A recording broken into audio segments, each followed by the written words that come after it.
আসসালামু আলাইকুম প্রিয় ভাই বোনেরা। আজকে এলো বানাবো হলো, এতদিন তো খাইছেন হলো আইসক্রিম। কোন আইসক্রিম? আজকে খাইবেন হলো মুরগির কলিজা কোন। তার জন্য নিচে কাঁচামরিচ, ধনিয়া পাতাটা কাটিনি, কাটুন। কাঁচামরিচ, তারপরে টমেটো, পেঁয়াজ, আলু আর ওই যে কলিজি পেঁয়াজ, আদা রসুন বাটা, পরিমাণ মরিচ থাকি, হলুদ থাকি, একটু ভালো করে কষাই নেব। পানি দিয়ে দেব, কাঁচামরিচ আর টমেটো একদম ভালো করে কষাই।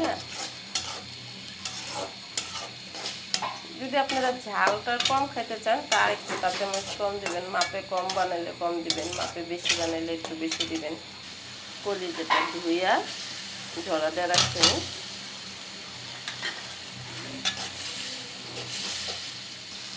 আমি তো মুরগির কলিজি দিয়া বানাইতেছি, আপনারা মুরগির গরুর গোশ এটি দিয়েও বানাইতে পারবেন। ডিম,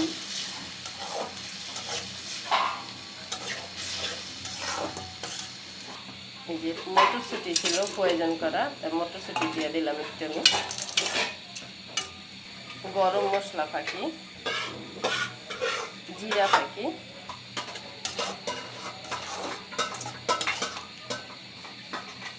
সামান্য একটু পানি দেব। এই যে পানিটাই সিদ্ধ হইব। এখন এই আলুটা আমি হাত দিয়ে একটু আদা ভাঙ্গা করে দেবো। এই যে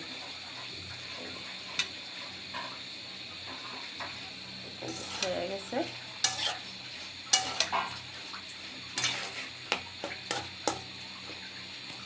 এই যে হয়ে গেছে, এখন আমি ধনিয়া পাতা দিয়ে দেবো। দিয়ে একটু লাড়াচাড়া দিয়ে নামাই হবে।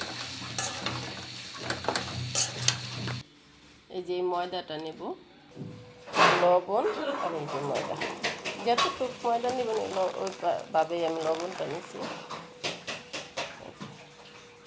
1.5 বাটি নিলাম এই বাটি। তেল দেব, তেলটা আমি মিলাই নেব।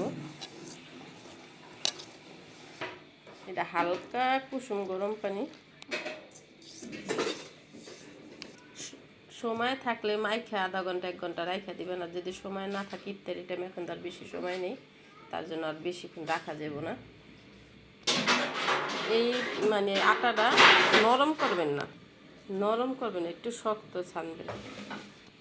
যেই মাপে আটা নিচ্ছে, যে 3টা রুটি হয়েছে। এই যে আমি রুটিটি বানাই নিচ্ছি, এই যে সাইজের পেরা। এখন একটা একটা রুটি নেব আর হলো তেল দেব।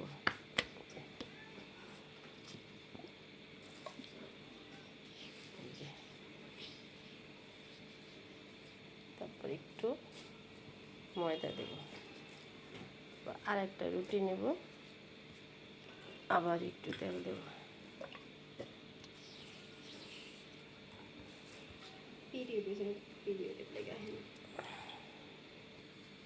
যে একসাথে করে নিছি। এখন আমি বেলন দিয়ে একটু বেলে নেব। এরকম উল্টায় পাল্টায় এক পিসে, মানে এক সাইডে বেলবেন না, এরকম উল্টায় পাল্টায় বেলে নেবেন। এ দেখুন বড় করে বেলে নিছি। এই যে প্যান করে চুলায় দিয়ে দিচ্ছি। এখন ওই রুটিটা আমি হালকা করে ভাজে নেব।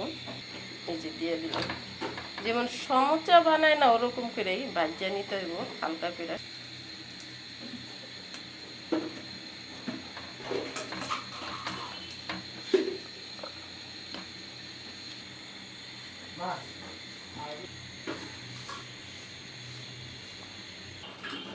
যে আস্তে টান দিলে উঠে দেবো। এই যে দেখুন আমি 2টা উঠে আনাইছি। এই যে এরকম করে নেব। আর এই যে এইটা হয়ে যেতেছে, উঠাই নেব। এই যে দেখুন,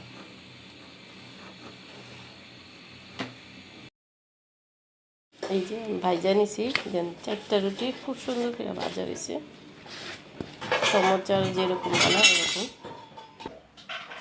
এই যে রুটিটা এরকম করে ভাজ করে এরকম করে আমি কাইটা নেব। এই দেখুন কেচি দিয়া কেচি দেওয়া করেন আর চাকু দেওয়া করেন। তারপরে এভাবে ধইরা এই যে এভাবে, তাহলে একটা রুটিতে 4টা পাট হয়ে গেছে। এই যে আমি সবগুলা কাইটে নিছি। যে এটা মুখটা লাগানোর জন্য এখানে আমি একটু ময়দা গোলায় নেব। এই যে আটার মিশ্রণটা এইভাবে লাগাইয়া তারপরে এই যে এইভাবে ধইরা এই যে এখানে একটা টিপ দিয়ে ধইরা এই যে এখানে একটু মশলাই দিবে। এই যে একদম জাতা দিলে দেন কতগুলো কোণ হয়ে গেছে একদম। এই যে যে মিশ্রণটা বানাইছি যে দেখুন, হ্যালো এই যে কোণটা দেখুন, হাত দেওয়া ভরতে একটু সুবিধা ভালো হয়। এই যে একদম ভিতর পর্যন্ত দেওয়া যায়। এই যে দেখুন, এই যে দেখুন তেল বসাই দিছি। দেখুন আমার কোণটি কত সুন্দর দেখা যায় মাশাআল্লাহ দিলে। এই যে বেসন নিছি আর একটু লবণ দিয়ে দিছি। আর কোনটায় কিন্তু আমার প্রথম লবণ দিতে মনে ছিল না, পরে কিন্তু লবণটা দিছি। এই যে দেখুন বেসনটা আমি একদম সুন্দর করে গোলায় নিছি, একদম ঘন করে, একদম পাতলা না আর একদম ইয়েও না। এই দেখুন এই যে একটা করে কোণ নেব, এই যে এমনি করে এই মুখটার ভিতরে এই যে লাগাই দেব। এই যে দেখুন তেলের ভিতরে মুখটা করে ছাড়ব। প্রথমে ছাইড়া দিছি, তেলটা একটু গরম কম হয়েছে, একটু গরম করে নিই। এই যে এরকম করে দিব।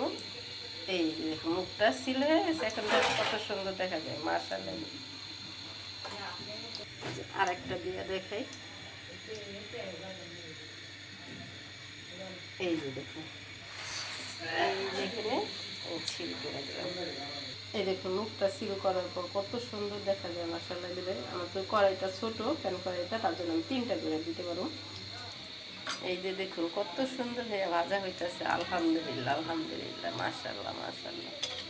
দেখুন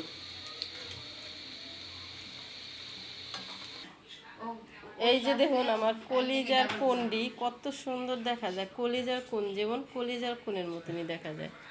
দেখুন মাশাআল্লাহ দিলে কত সুন্দর হয়েছে। যদি ভিডিওটা ভালো লাগে লাইক শেয়ার সাবস্ক্রাইব করে। আল্লাহ হাফেজ।